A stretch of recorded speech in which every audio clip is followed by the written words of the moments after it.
Manuels there, Mr. Delialake. Further into that presentation, the federal government traced at least 83 billion naira in cryptocurrency and fiat money channeled towards a recent nationwide protest. That's according to Punch report. They include $50 million of cryptocurrency, $38 million of which were blocked in 4 cryptocurrency wallets, and 4 billion naira contributed by various political actors in Abuja, Kano, Kaduna, and Katsina. This was part of the presentation by the National Security Advisor, Nuri Badu, at the inaugural meeting of the Council of State convened by President Bola Tinubu at the Aso Rock Villa, Abuja. I was wondering the swiftness in identifying those cryptocurrency wallets, the amount of money, did that protest look like a protest that they funded with 4 billion naira? I don't know. Maybe, I do not know. I was just wondering about that, how swift it was for them to identify those wallets and, intercepted them. That's one. 2 is the issue around the narrative of change of regime that Mr. Delialake referred to here. Let me call to Ola Emmanuel. Yeah.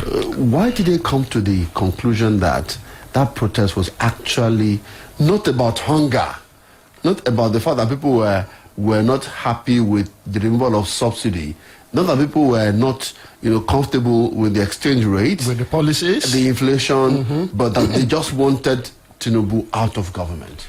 Thank you very much. Because it's very clear. One, I would look at it from 2 perspectives. One, I see government flying some propaganda. They themselves throwing up an idea. This is what these people are up to.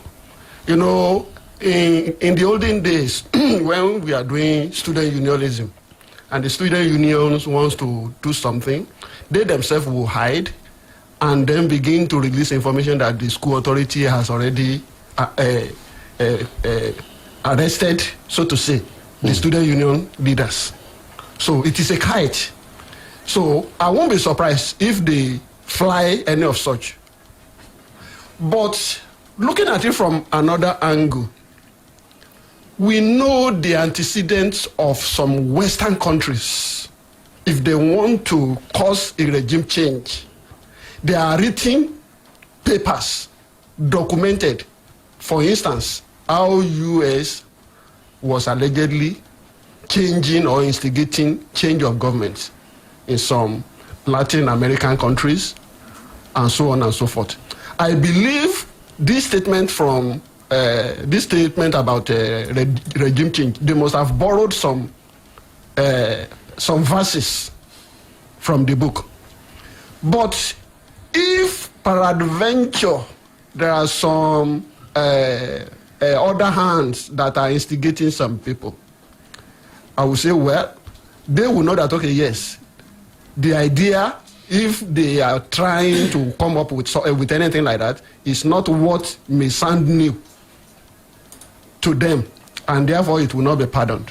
But we may not altogether close our eyes to that angle. Looking at it from the angle of some Western countries causing regime change in some other countries. In neighboring countries. You say? So not neighboring countries. In some other countries. Okay. Yes. All right. Michael, that narrative, how do you respond to that narrative? That the riot, or sorry, the protest rather, was just some people funding the process of regime change. Delialake said he didn't see it as a protest, he saw it as a movement. Delialake is, being clever by half.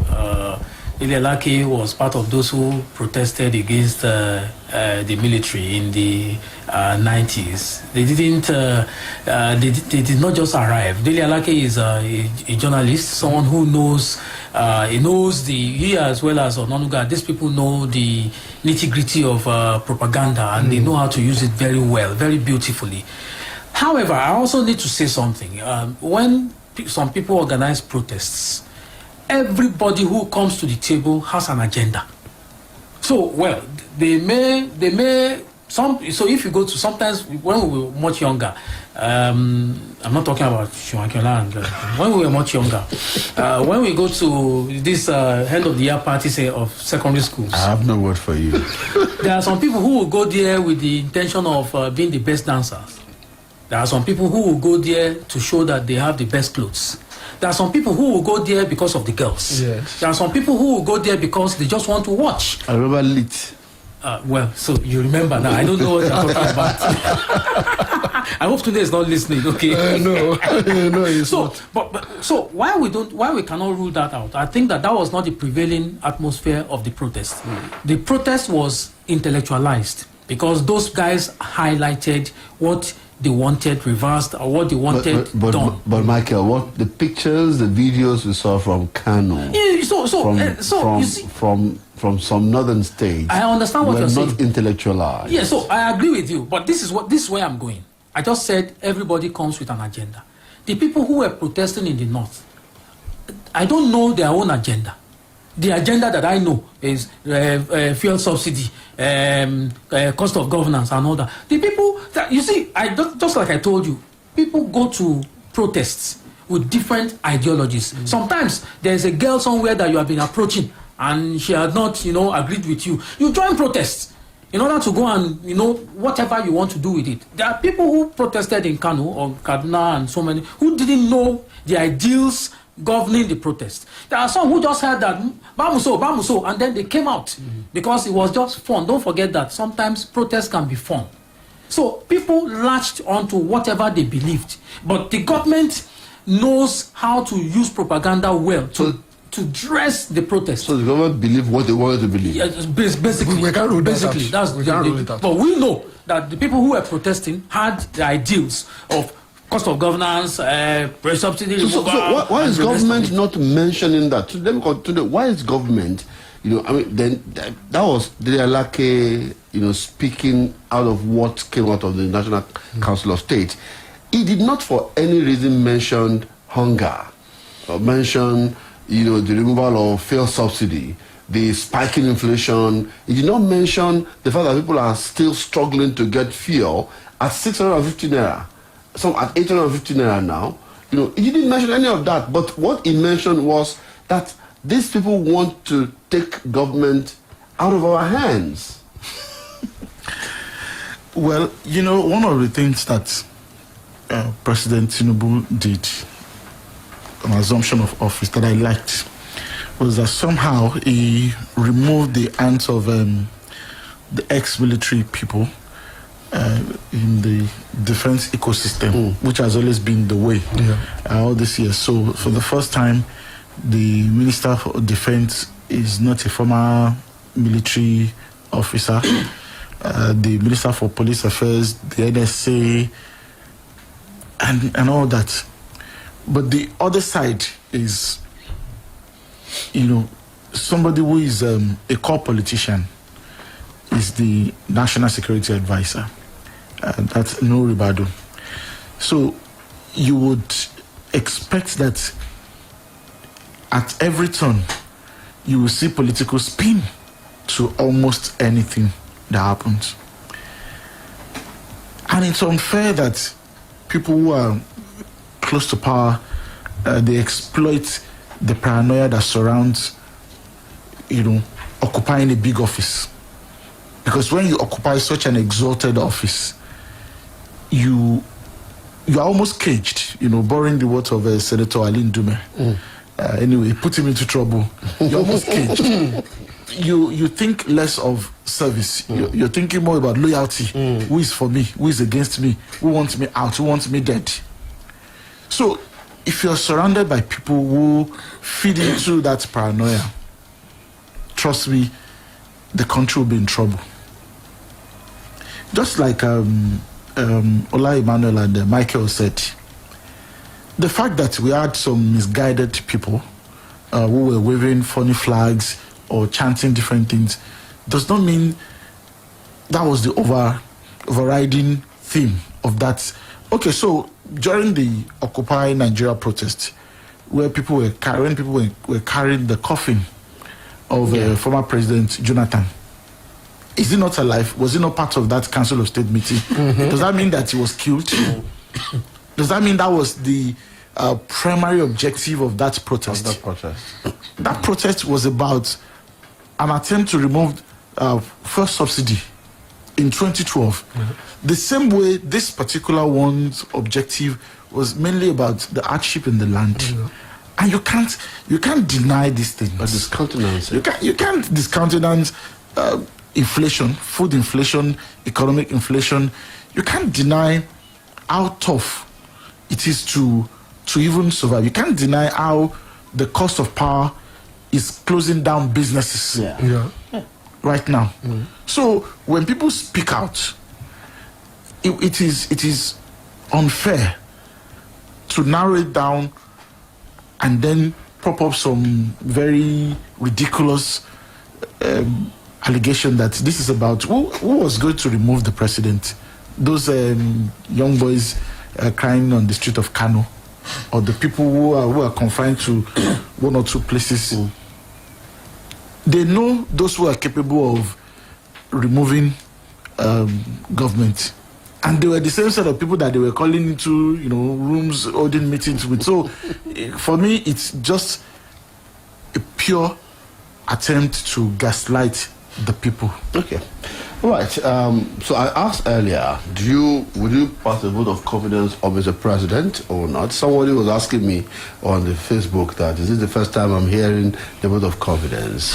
The reason this looked brazen to me was in the face of all of this hardship. Some people can still say that the president is doing it right. Anyway, it's their opinion or that's their reality. Now, I came across these video, NNPC handover, and when Kyari unveiled his vision, for NNPC in 8th of July 2019. I played it to some of my colleagues earlier, and I want to play it again here. I want you to listen to it before we go for the next break. So this is Mele Kyari, the GMD NNPC, then, when he was getting the mantle of office. And he spoke here. I wish I brought the videos for you to, but just 34 seconds. Listen to him. Expectation from Nigerians, why can we be an oil-producing country with 4 refineries and yet importing sometimes 100% of our petroleum product requirement? It's very sad. The GMD Emeritus has told you the steps that we have taken when the Biafra refinery is going to be in place. But I assure you, GMD will follow it up to make sure that within the life of this administration, before Baba's tenure ends in 2023, we'll deliver only 4 refineries. Like a politician. So, I was then Mr. from today again. Listening to him. And then we have moved he said before the end of the tenure of President Buhari in 2023, that NNPC would deliver the 4 refineries. It reminded me of my father's probably Yoruba, and I'll say it in Yoruba.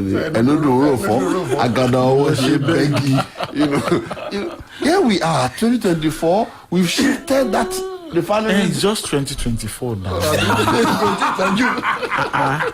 You should calm down. This is just 2024. This statement was 5 years ago. Yeah. 5 years. Not a big deal. It still falls under what you call short-term maneuvering. It hasn't entered medium-term yet. So, it's not a big deal. All right, man. So how does it impact our trust in the process of governance?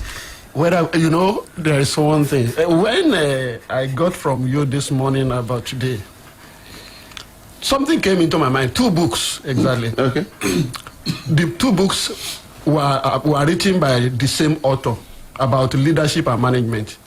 The title of the first is "What is Shaking Your Ladder?" The second one, "Who is Shaking Your Ladder?" Is to even survive. Myself, I started asking myself, Nigeria as an entity, who are those people shaking our ladder? And what is it that is making Nigeria to be what it is now? Whether we like it or not, the people in the MDAs, they are politicians. And I'm not, is a politician. he's a politician, and I'm not surprised that immediately they are forced out of whatever office they are holding. Immediately they jump into full-time politics. It makes it the way our experience about this Port Harcourt refinery, Warri refinery, and the rest makes it look like it's impossible to